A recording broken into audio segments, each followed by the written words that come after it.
नमस्कार दोस्तों, मैं हूं आपका दोस्त चेतन बोला और आप देख रहे हैं भोला मैकटेक। आज की इस वीडियो में जो हम बात करेंगे वो होंगे कुछ ऐसे क्वेश्चंस जो मुझे पिछले कुछ हफ्तों में आए हैं और जो मुझे लगता है कि आप लोगों को भी पता होने चाहिए, इसलिए मैंने उन क्वेश्चन को इस वीडियो में डाला है। और कुछ 7 क्वेश्चन मैंने बड़ी मुश्किल से फाइंड आउट किए हैं जिनके बारे में हम लोग डिस्कस करने वाले। तो प्लीज वीडियो को अंत तक जरूर देखना। चैनल को सब्सक्राइब नहीं किया तो प्लीज चैनल को सब्सक्राइब कर लेना और वीडियो को शेयर तो कर ही सकते हो।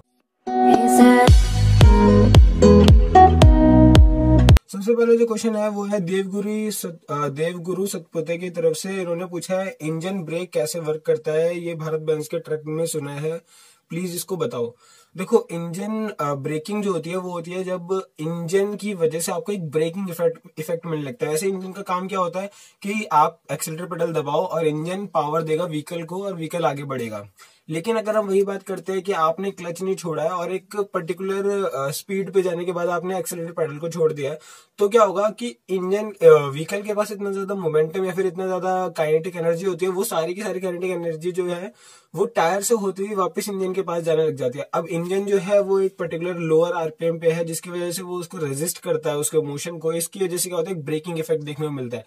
जैसे कि आप नॉर्मली कभी भी बाइक या किसी में भी करके देख सकते हो कि जब भी आप उसको पूरा एक्सीलरेटर पेडल दो और एक पॉइंट के बाद एक्सीलरेटर पेडल छोड़ दो और क्लच मत दबाना, तो क्या होगा कि गाड़ी हल्का हल्का रुकने लगेगी, क्योंकि जो कि पावर है वो फिर व्हील से गाड़ी इंजन तक आने लगेगी। तो इसी प्रोसेस को बोलते हैं इंजन ब्रेकिंग, जिसमें इंजन की वजह से हमें ब्रेकिंग इफेक्ट मिलता है।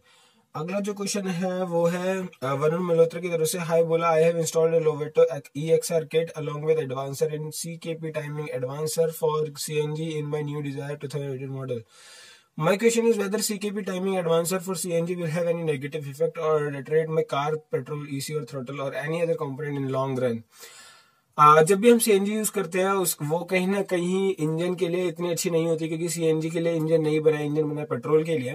तो कभी भी आप CNG यूज कर रहे हो तो लॉन्ग रन में इंजन के लिए हार्मफुल होने ही वाला है। मतलब बहुत ज्यादा लॉन्ग रन में, ऐसा नहीं कि अभी थोड़े दिनों में, बहुत ज्यादा लॉन्ग रन होता है जितने के बाद यूजुअली इंसान गाड़ी को रिप्लेस कर देता है।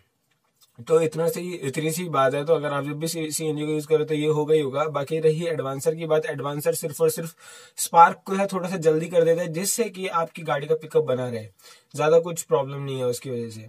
अगला जो क्वेश्चन है दीपेश राठौर की तरफ से, इन्होंने पूछा इंजन में पेट्रोल कैसे चला जाता है, इसके बारे में बताओ सर। तो यार वैसे बहुत ही सिंपल सा क्वेश्चन है, लेकिन मैं आपको फिर भी बताना चाहता हूँ कि जब भी इंजन एक पर्टिकुलर पॉइंट पे आता है, मान लो जैसे वो इनटेक स्ट्रोक कर रहा होता है, एयर अंदर आ रही होती है, उसी टाइम पे क्या होता है, इंजेक्टर के पास सिग्नल जाता है ECU के थ्रू कि भाई अब फ्यूल को भेजने का टाइम आ गया। तो वो क्या करता है, इंजेक्टर डायरेक्टली फ्यूल को एयर के साथ भेजने लग जाता है, अंदर इंजन के एयर के अंदर इंजेक्ट करता है।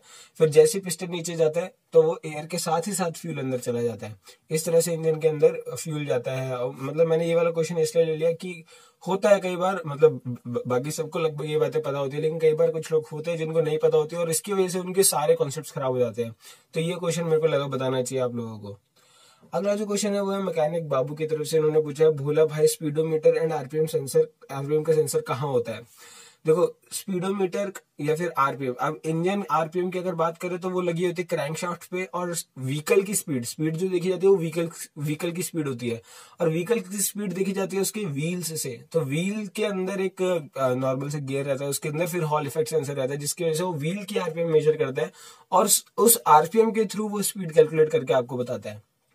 तो इस तरह से मतलब जो आपका स्पीड सेंसर है, स्पीडोमीटर का जो सेंसर है वो लगा होगा आपके व्हील के पास, और जो आपका आरपीएम सेंसर है वो लगा होगा आपके इंजन के पास, इंजन की क्रैंकशाफ्ट के पास।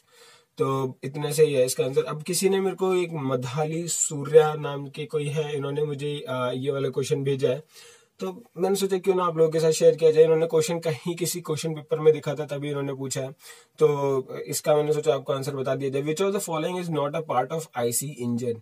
तो आप भी अगर गैस करना चाहे तो बता सकते हैं मुझे। तो सबसे पहला ऑप्शन है सिलेंडर, दूसरा ऑप्शन है पिस्टन, तीसरा ऑप्शन है पिस्टन रॉड, और चौथा ऑप्शन है क्रैंकशाफ्ट। इनमें से बताना है कौन सा ऑप्शन है जो कि इंजन का पार्ट नहीं है। मैं फिर से बोलूंगा, सिलेंडर, पिस्टन रॉड या फिर क्रैंकशाफ्ट। 1 2 3 4 5। अगर आपको पता होता तो आप अभी तक कमेंट कर देना। और वैसे मैं बता देता हूँ, पिस्टन रॉड एक ऐसे कंपोनेंट है जो कि कुछ होता ही नहीं है, जो इन्होंने इसमें डाल रखा है। तो वो एक गलत, मतलब इसका आंसर वही होगा। ये जो क्वेश्चन है, अगला जो क्वेश्चन है वो जयेश प्रजापति की तरफ से। ये क्वेश्चन सीरियसली बहुत अच्छा है और ये यूजुअली लोग पूछते नहीं है, लेकिन ये बहुत ही इंपॉर्टेंट और बहुत ही अच्छा क्वेश्चन है। इन्होंने पूछा पिस्टन रिब्स क्या होता है, और इस पे भी एक वीडियो बनाई है सर। पिस्टन रिब्स क्या होता है? पिस्टन रिंग्स के बारे में सबको पता है, लेकिन पिस्टन रिब्स क्या होता है? पिस्टन रिब्स जो होती है ना, अब क्या होता है, पिस्टन के हेड के ऊपर यहाँ पे आप देख सकते हैं, ये जो हेड है ना, सारा जो भी काम होना है, केमिकल रिएक्शन, फोर्स जनरेशन, सब यहीं पे होगा। तो इसके ऊपर बहुत ज्यादा फोर्स आती है। अब इस फोर्स को सस्टेन करने के लिए इसके ऊपर कितनी मोटी आप लेयर लगाओगे? अब लेयर लगाने के बाद भी इसको एक फैक्टर ऑफ सेफ्टी देने के लिए इसके अंदर कुछ डिजाइन बनाए जाते हैं, जैसे कि किसी भी चीज को स्ट्रेंथन करने के लिए कुछ डिजाइन बनाए जाते हैं। वो इंजीनियरिंग पार्ट है। मैं आपको थोड़ा सा एक फोटो दिखाऊंगा इसकी कि कैसा होता है पिस्टन रिब।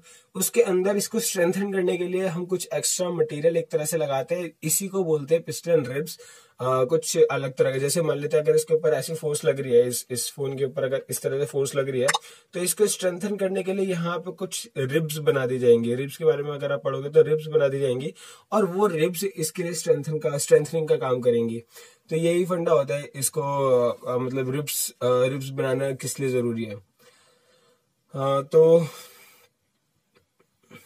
अगला जो क्वेश्चन है वो है धनंजय यादव की तरफ से। उन्होंने पूछा महंगे फोन जैसे एप्पल का एक दिन से ज्यादा नहीं चलता, एप्पल जैसे एप्पल का एक दिन से ज्यादा नहीं चलता, तो ये कार की बैटरी कैसे चलाएंगे? मुझको तो बैटरी वाली कार में विश्वास ही नहीं होता है कि कब बंद हो जाए। देखो, जितनी छोटी बैटरी होगी ऑब्वियसली उसकी कैपेसिटी उतनी कम होगी। जितनी ज्यादा बड़ी बड़ी बैटरी पे जाते जाओगे तो उतनी ज्यादा बड़ी बड़ी उसमें एनर्जी स्टोरेज हो जाएगी। बैटरी पे लोगों को विश्वास अभी करना इसलिए मुश्किल हो रहा है क्योंकि उन्होंने प्रैक्टिकली चीजों को देखा नहीं है। लेकिन जब आप देखने लगोगे तो आईसी इंजन से ज्यादा रिलायबल लगने लगेंगे आपको बैटरी वाली गाड़ियां। और अगर आप एप्पल फोन की बात करते हो, इसके अंदर एक बहुत छोटी सी बैटरी लगी है जो 2000 mAh ऐसा कुछ बैटरी पैक रहता है। फोन्स का 2000 5000 ऐसा कुछ mAh रहता है। लेकिन वही आप बात करो तो उसमें गाड़ी की बैटरी में ऐसे 500 सेल्स लगे होते हैं, 500 600 इससे भी ज्यादा सेल्स लगे होते हैं, जिसकी इतनी इतनी कैपेसिटी होती है। तो सोचो कि कितना ज्यादा वो चलने वाले हैं वो सेल्स। तो सिंपल सी बात है कि जितनी बड़ी बैटरी उतनी ज्यादा कैपेसिटी उतनी देर तक चलेगी। तो ये कोई मिथ है कि ये नहीं चलेंगे या फिर कुछ भी ऐसे, ये सिर्फ आप लोगों का मिथ है, ऐसा कुछ नहीं है। बहुत गाड़ियां चलती हैं, बहुत चलेंगी, और इसकी लाइफ भी बहुत ज्यादा होगी। ऐसा भी नहीं कह सकते कि आपकी सेल बैटरी खराब हो जाएगी बहुत जल्दी। इन सारी बैटरीज की एक पर्टिकुलर लाइफ होती है कि इतने लाइफ तक ये अच्छा परफॉर्म करेंगे, उसके बाद धीरे धीरे करके डिग्रेड हो जाएंगी। तो ये सब चीजें हैं, जब आप इनके बारे में जब प्रैक्टिकली चीजें आएंगी आपके सामने तो आप विश्वास करने लग जाओगे। तो डोंट वरी अबाउट दिस। जैसे ईवीज आते हैं आपको धीरे धीरे करके विश्वास हो जाएगा उनके ऊपर। तो ये कुछ क्वेश्चंस थे जो मैंने कलेक्ट किए थे कुछ अपनी वीडियोस से। अभी मैं बहुत ज्यादा पीछे तक कमेंट नहीं पढ़ पाया था क्योंकि मैंने बहुत लैग कर दिया था अपने रिप्लाईज करने में। लगभग मैंने 3 हफ्ते से कोई रिप्लाई नहीं किया था। तो आज बैठ के मैंने सारे क्वेश्चंस का रिप्लाई किया, फेसबुक पे भी और यूट्यूब पे भी, और इंस्टाग्राम पे खैर मैं बहुत जल्दी बता ही रहा था उन सबको। तो वो सारे क्वेश्चंस कंप्लीटेड थे। लेकिन फेसबुक और यूट्यूब के कुछ जो कमेंट्स रहते थे उनको मैंने अभी अभी सबको रिप्लाई किया है। कुछ कुछ अभी भी रहते होंगे तो उनको मैं करने की कोशिश करूंगा जितने मैं रिप्लाईज कर पाऊंगा। तो ये सारे कुछ इंपॉर्टेंट क्वेश्चन थे। उम्मीद करता हूँ आपको पसंद आएंगे। अगर वीडियो अच्छी लगी तो प्लीज दोस्तों शेयर करना, चैनल को सब्सक्राइब नहीं किया तो प्लीज चैनल को सब्सक्राइब कर देना। धन्यवाद दोस्तों मेरी वीडियोस को देखने के लिए। मेरी वीडियोस को देखते रहिए, शेयर करते रहिए, सब्सक्राइब करते रहिए। बस इतना ही तो चाहिए। धन्यवाद दोस्तों।